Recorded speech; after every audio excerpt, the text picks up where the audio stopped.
Tech Co, la quotidienne, l'invité. Et j'accueille Benjamin Baudet. Bonsoir Benjamin. Bonsoir François. Vous êtes le directeur général de Betty. Et alors c'est intéressant parce que Betty, voilà, ça marche. Vous avez lancé il y a un mois de cela des navettes automatisées.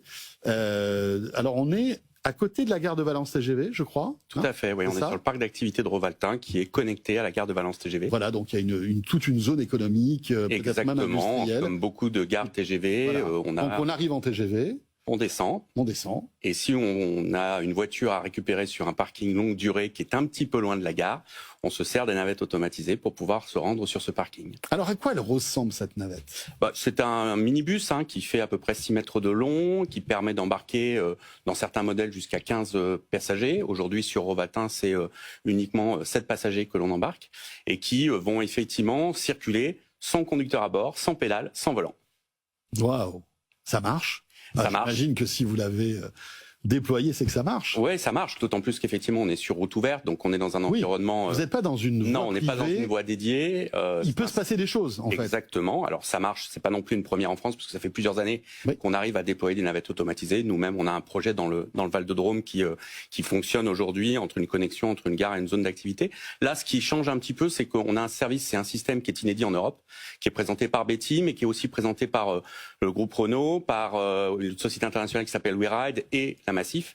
Et ça nous amène à un niveau de service où on dit aujourd'hui c'est des navettes automatisées au niveau de service parce qu'elles vont un peu plus vite que les autres. On va aujourd'hui à 40 km/h, parce qu'elles ont une gestion dynamique des événements, ce que n'avaient pas un certain nombre de leurs prédécesseurs.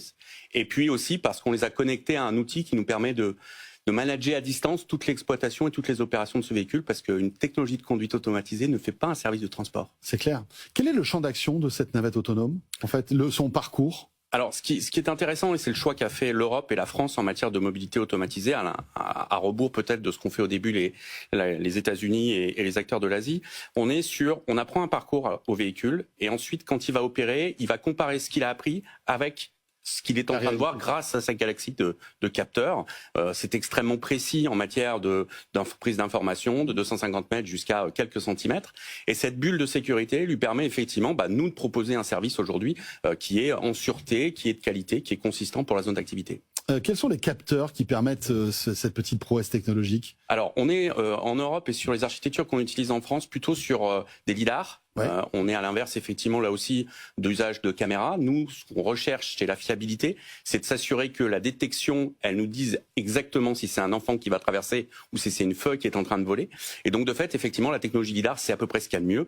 Et c'est la compilation entre cette architecture de capteurs, le design du véhicule, la technologie de conduite automatisée et nos services à nous qui font effectivement qu'on est en capacité de déployer ce type de navette automatisée. C'est intéressant parce que ça va aux antipodes de la stratégie d'Elon Musk qui, lui, n'a pas de lidar dans ses Tesla.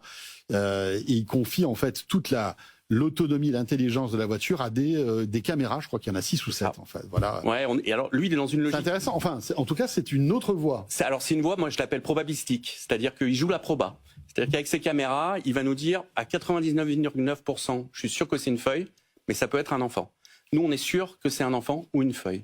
Et donc, effectivement, je suppose qu'il a dû déjà prévoir quelques budgets en cas d'accident pour des dédommagements, ce que nous, on n'est pas autorisé à faire en France. On a la chance en France d'avoir une régulation qui est très aboutie. On a un des pays au monde avec la régulation la plus aboutie en matière de mobilité automatisée, et ça nous offre ce type de perspective. Est-ce qu'il y a la possibilité pour un opérateur de prendre en main à distance en fait la navette autonome ? Comment ça marche s'il y a un problème ? Il n'y a pas de téléopération. Là aussi, les directives européennes sont très claires. On conduit pas à distance, on téléopère pas le véhicule. Pour autant, effectivement, le modèle qui nous engage en termes d'économie, c'est qu'il n'y ait plus d'humains à bord. C'est un ascenseur horizontal à l'image de ce qu'on a connu à une époque quand on montait dans les ascenseurs verticaux. Dans un premier temps, il y a eu des grooms et puis après, ils ont disparu. Ouais, sauf qu'il y a des passages et des stops et peut-être des feux verts. Exactement. Alors que l'ascenseur, c'est plus tranquille. Ça, le véhicule, lui, il est en capacité de le déterminer. Si jamais il a une question, il peut se rapprocher de son centre d'hypervision, et c'est finalement ce qui est la marque de fabrique d'un acteur comme Betty, c'est de pouvoir exploiter et mettre en place ce type de solution, mais il n'y aura pas de reprise en main à distance. C'est véritablement ensuite les fonctions du véhicule qui vont nous permettre, et à l'heure actuelle il fait beaucoup de choses tout seul, notamment encore une fois de dépasser un véhicule qui est mal garé, de pouvoir contourner un vélo parce que pour le coup maintenant qu'il roule à 40 km/h, il se fait plus dépasser par le vélo, et donc il est en capacité effectivement de mieux s'insérer dans la voie. Comment ont réagi les premiers usagers avec en fait, cette navette autonome. 2000 passagers déjà transportés. Ouais, 2000 passagers. Comment est-ce qu'il y a une réticence, une curiosité? Non, il y a beaucoup de curiosité. Les gens n'ont pas peur de se dire bon voilà, il y a pas de chauffeur, on va voir ce qui va se passer, quoi. Non, l'acceptabilité est un enjeu qu'on travaille avec la Massif depuis plusieurs années. On a déconstruit l'objet technologique pour vraiment centrer nos travaux au sein de Betty sur comment est-ce qu'on fait en sorte que ça devienne un outil naturel. Et en fait, très rapidement, les gens s'approprient parce que ça rend un vrai service. Aujourd'hui, on fait une majorité de nos passagers entre 11h45 et 14h15 parce que les gens veulent aller au restaurant. Et entre certaines entreprises et les restaurants, il y a plus de 2 kilomètres. Donc, la navette, elle rend un service. Et à partir du moment où elle rend un service, eh ben, elle a une rapidité d'acceptabilité qui est très forte. Sans compter que si on veut aller à ce restaurant en voiture, après, il faut se garer. Exactement. Et ces zones, effectivement, on le voit sur les images, n'ont pas forcément de parking. Donc, on est dans une organisation et dans une logique où on a besoin de ce type de mobilité assez ramassé du dernier kilomètre, et ça nous permet effectivement de proposer un vrai service. Alors cette navette roule pépère, on va dire aux alentours de la gare de Valence TGV, donc à Rovaltin, mais est-ce que demain elle roulerait pépère sur un autre, on va dire un autre parcours qu'elle ne connaît pas? Non. Non. Elle ne roule que lorsqu'elle connaît en fait le parcours. Exactement. La prédéfinition, c'est vraiment le point clé de la sécurité, de la sûreté, pour faire en sorte que l'on puisse se déployer sur une route ouverte. Il faut absolument qu'elle ait appris son parcours. Après, ce qui est extraordinaire avec les technologies qu'on utilise aujourd'hui, notamment l'intelligence artificielle, c'est sa capacité à apprendre vite ses parcours. C'est-à-dire qu'aujourd'hui, on avait des périodes, il y a 2-3 ans, où on avait plus d'1 mois de travail pour l'apprentissage du parcours. Et pour qu'elle ingurgite. Qu'elle comprenne les subtilités, qu'elle identifie elle aussi les zones à risque, comme nous, quand on a l'habitude effectivement de faire un trajet, au bout d'un moment, on se dit sur ce passage flouté, en fait, il y a souvent quelqu'un qui va traverser. Elle a exactement la même logique. Sauf qu'aujourd'hui, avec l'intelligence artificielle et les outils qu'on a déployés chez Betty, elle est capable de le faire en 3-4 jours, là où effectivement, avant, c'était plutôt un mois de travail de préparation. Alors, vous êtes un spécialiste de ce domaine et on imagine évidemment le futur. Est-ce que vous pensez, notamment en Europe, que la réglementation va bouger? Parce que c'est vrai qu'on est un peu... il y a une inertie concernant le véhicule autonome. Ça va bouger à votre avis? Alors en fait, c'est un peu une mauvaise image et pour le coup, on colle la mauvaise étiquette à l'Europe. L'Europe, elle a une réglementation qui nous permet de faire beaucoup de choses. Elle a l'air d'être moins dynamique que, par exemple, certains États américains. D'un point de vue de sécurité, nous les experts, on vous dira qu'elle est beaucoup plus sûre et beaucoup plus viable dans une perspective économique qu'une prise de risque nord-américaine, voire certains sujets qui sont portés en Asie. Je parle de Waymo, par exemple, à San Francisco. Oui, tout à fait. Et on voit aujourd'hui, notamment sur la question de l'exploitation, que ces sociétés-là, qui sont des sociétés à la base de technologie, lorsqu'elles arrivent à la rencontre du passager, elles ont quelques difficultés. Elles se préoccupent pas complètement de savoir si vous avez laissé un bagage à bord du véhicule, elles se préoccupent pas de vous si vous faites un malaise. Elles ont connu un certain nombre de problématiques dans la gestion de l'exploitation. C'est là aussi la force de l'Europe, qui a toujours eu un métier de service et une puissance par rapport à ça. Et même la France a quelques champions internationaux en matière d'opérateurs de mobilité. Donc on est dans une logique où on peut effectivement construire le service en s'appropriant des technologies qui sont forcément internationales, parce que là, pour le coup, on a eu un peu de mal à financer le bon bout technologique. On a eu quelques échecs retentissants en Europe. Mais la réglementation est finalement pas véritablement un sujet.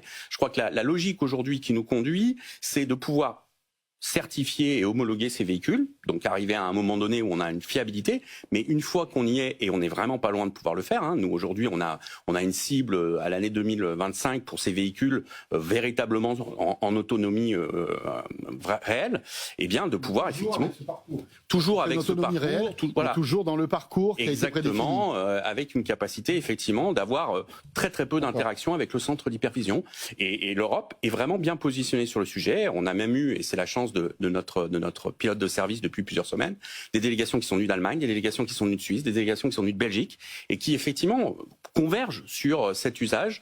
Et on a la chance en plus en France d'avoir une stratégie qui est portée depuis 2017 par Anne-Marie Drac, avec une haute responsable qui fédère finalement tout le bien commun que l'on peut avoir et qui nous donne une position assez favorable sur le sujet. Quel est le modèle économique en fait de ces navettes? Est-ce que c'est payant, le fait de les prendre? Alors là, dans la mesure où on est encore dans des phases et dans des niveaux de réglementation qui sont expérimentation, c'est gratuit. Et demain, on imagine effectivement d'abord l'intégration dans des réseaux de transport public. Vous avez toujours des ailes de services qui sont compliquées à faire, soit très tôt le matin, soit sur des petits parcours qui n'intéressent pas les conducteurs. La problématique, par exemple, qu'on a en France, nous, on est une génération d'autocaristes. Je dirige avec mes frères Yannick et Fabien cette entreprise. Il manque 6000 conducteurs en France et on a une pyramide des âges qui n'est pas véritablement favorable pour nous. Donc il va falloir trouver des solutions. Et la logique, c'est sur certains services qui ont vraiment peu d'intérêt, mettre un conducteur qui de 8h à 16h fait 3,3 km de parcours. C'est débile. Pour lui, c'est débile. Et ça va tout changer dans les aéroports, par exemple. Ça va tout changer dans les aéroports. L'année dernière, on a travaillé sur une très grande plateforme logistique. Ça change même au niveau des sites privés. On a un environnement aujourd'hui de mobilité qui est souvent dépeint avec, on vous met des vélos, on vous met des petites voitures, sauf que à l'usage quotidien, personne ne s'y retrouve. Donc finalement, ces outils de transport public qui sont transposés à la fois sur des sites privés et à la fois dans le domaine public ont un rôle à jouer et ils auront un modèle économique où sans doute on dissociera le CAPEX avec l'OPEX. Donc effectivement l'investissement matériel sera probablement porté par des institutionnels qui ont une vision long terme et qui ont des clients qui sont des collectivités dont il sait que même si l'économie est un peu compliquée en 2025, ils sont solvables et ils restent solvables. Et puis tout le niveau de service qui sera porté par les opérateurs comme Betty et leurs partenaires pour faire en sorte qu'effectivement on puisse déployer ce type de système au plus grand nombre. Voilà, cette navette autonome, vous pouvez la tester. Il faut aller à Gare de Valence TGV et choisir la direction Rovolt. Merci beaucoup. Merci François. Benjamin Baudet, vous êtes le directeur général de Betty.